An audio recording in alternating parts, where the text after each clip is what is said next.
Isagi life career gi responsibility isagi hona jamalda lay students ama oina karigumba luxury life ta hingninglaba isagi personality improves ohengi khalaba presence of mind layraba matam sangna thabak tawbagi capacity layrabadi air hostess is the best career in your life. Very good day to all my dear lovely students and parents. RIKESH education channel gi maigay mayam taram noksari ngasigi video asidagi fangbigani madudi air hostess course asigi kanaba chahi kayagi course no makhal kaya sui national amadi international level da karamna yogani students ama oina air hostess ki course asi tambada karamba smart work sizinagani kadaida tamgani extra income karamna tanba yai interview tips maramaduna video si hawdagi loba fawtang yengbiu oina anauba viewers obirabadi channel asibu subscribe tawbiu amadi all bell button sunambiu maramdi ai hakna anauba video upload tabu khuding isai device ta fangbigani friends singda angam makai WhatsApp group Facebook Instagram social media gi through disu share tawbiu na video si like tawbiramu channel asigi pandamdi students mayambu career problem asi solve tawbiba amadi success ohenbani students mayam na khalli air hostess haibasi karino flight that job tawriba employee mayam asibu aikoini air hostess haina khangnai course asi both male and female animak tawbiyai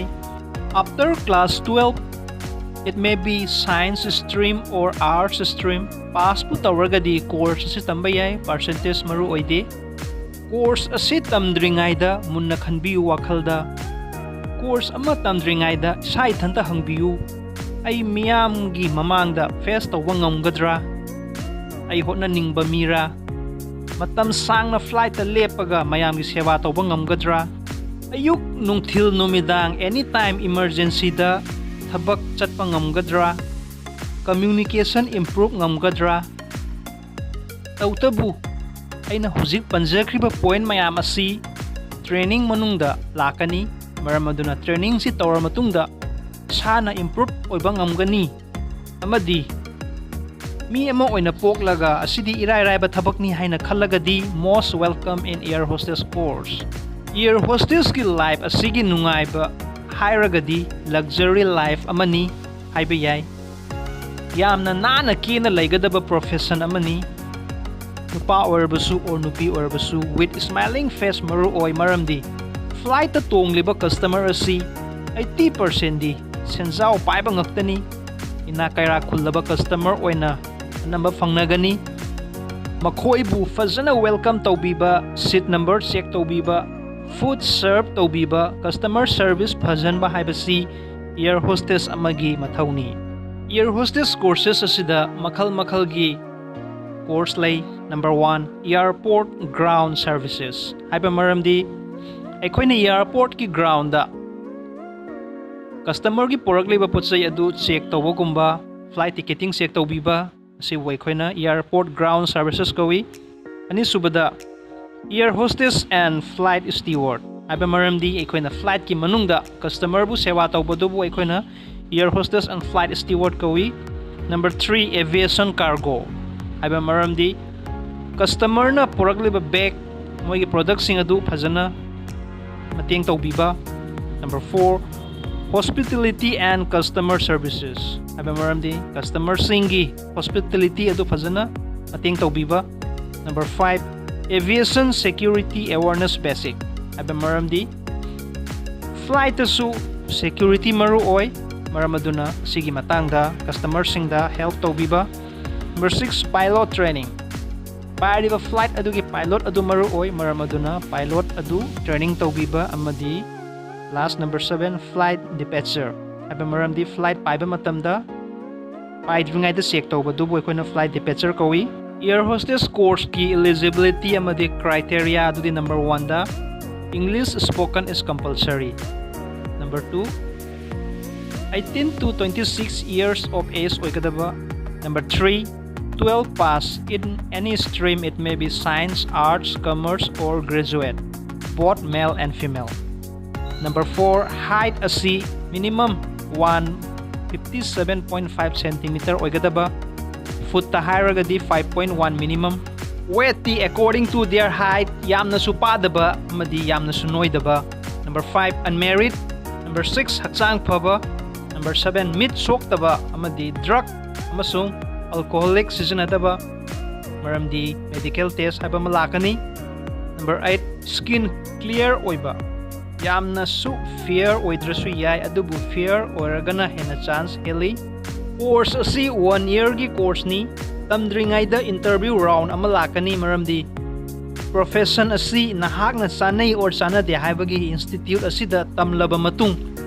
national amadi international da job apply tawba yaragani. Air hostess ki 1 year gi course asida any month ikhoina batch asi hawba yai haiba maramdi for example engineering guma medical da di khoi August hawraga September or October fawbagi manung da ming sangadamni haiba lay adubu air hostess ki course asida di any month ikhoina tambagi kudong saba si institute asina thamli. India ki domestic flight like Vistara, Indigo Airlines, Air India, SpiceJet, Go Air, Air Asia, TrueJet mayam asidagi ikhoina domestic ki ming asi khangli amadi international level da Air Asia Airlines, Gulf Airlines, Saudi Arabian Airlines, Air India Express, Kuwait Airways, Scott Airlines, Air Canada Airlines,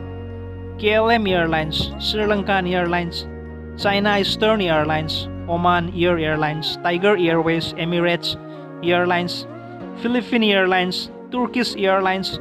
Fly Dubai Airlines, Royal Nepal Airlines, Shanghai Airlines, atay mayam asi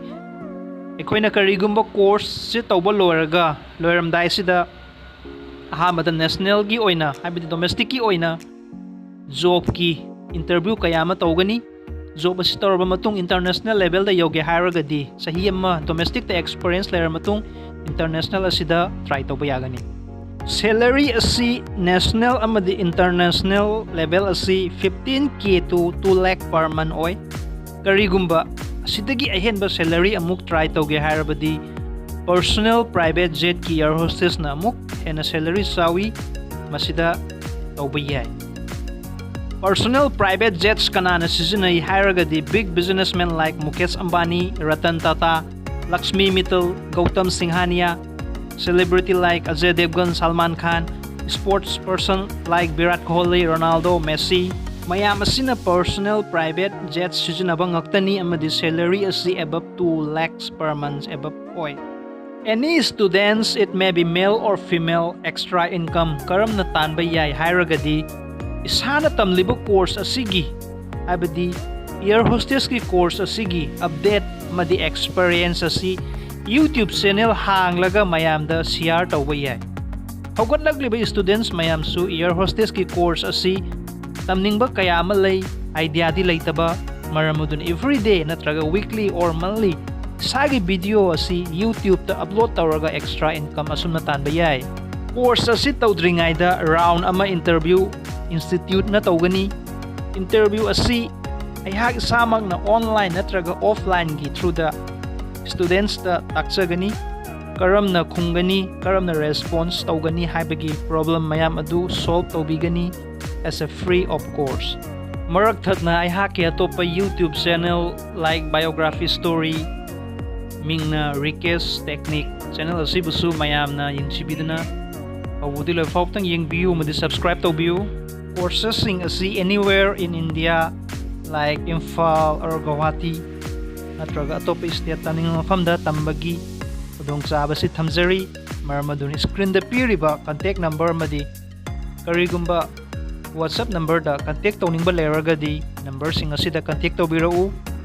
School gi principal oja sing amadi parents sing na school gi product wholesale da like t-shirt, tie, bell, iCard, banner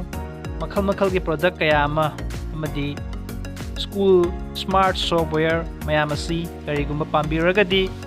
mapamasida fangbigani kariguma lamlapo oragadi call natraga WhatsApp to bureau online gi through the sukan kudong saba si thamzari. So all my dear lovely students and respected parents and all my viewers videos si anga mamakay friends sing da WhatsApp, Instagram Facebook social media gi through dagi angama makai share tobiu loinana all bell button su nambiu maramdi ai hakna anoba video upload tobu khuding isagi device ta hana fangbigani education asigi matangda every Friday nungdang pung 8 taba matamda ano video kaya masu fangbigani mayam haksang fana lebiu nungai lebiu video si hawadi laga fawtang yengbibagi damak mayam bungam khai letana thagatsari madi comments ta thambiramu mathang karma course ki natraga karma education idea gi wari pambiba sungsoi soidana semjarake. Thank you so much. Have a great day. Bye bye.